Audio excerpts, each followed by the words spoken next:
ভালো। Hello everyone, welcome back to my channel Jhumadi. আবার চলে আসলাম নিউ একটা ব্লগ নিয়ে।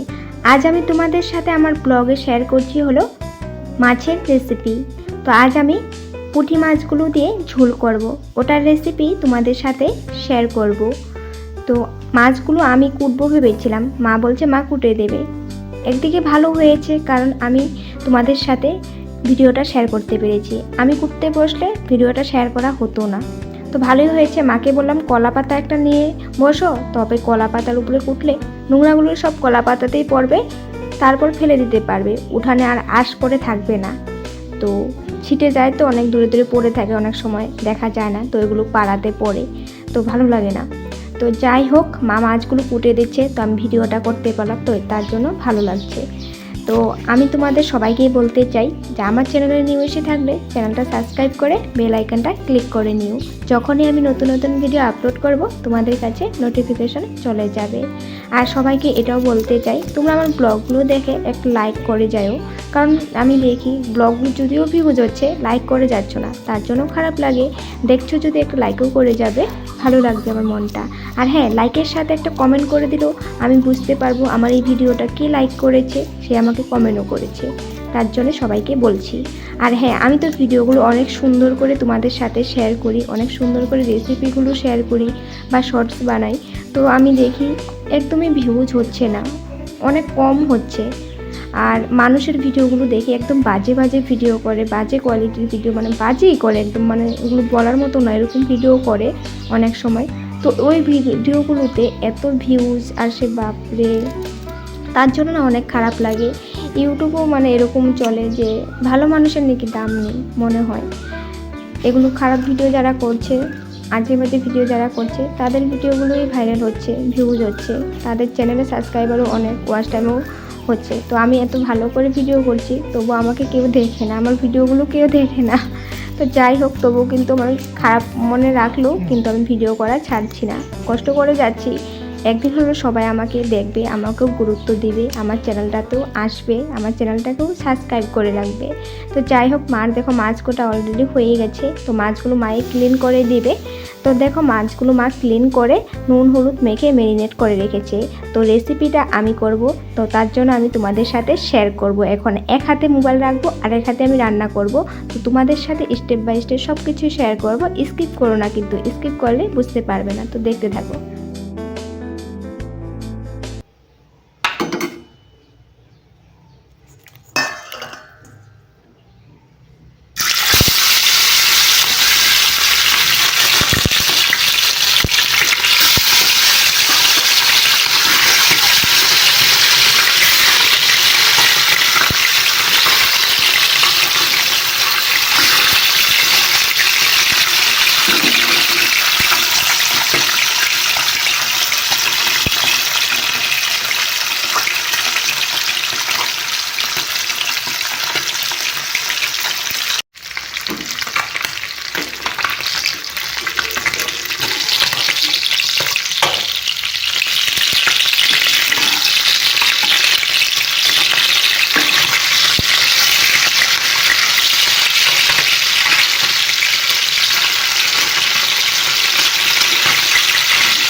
তোমরা তো দেখলেই আমি মাছের ঝোলটা কিভাবে করলাম, ডাঁটা আলু টমেটো দিয়ে।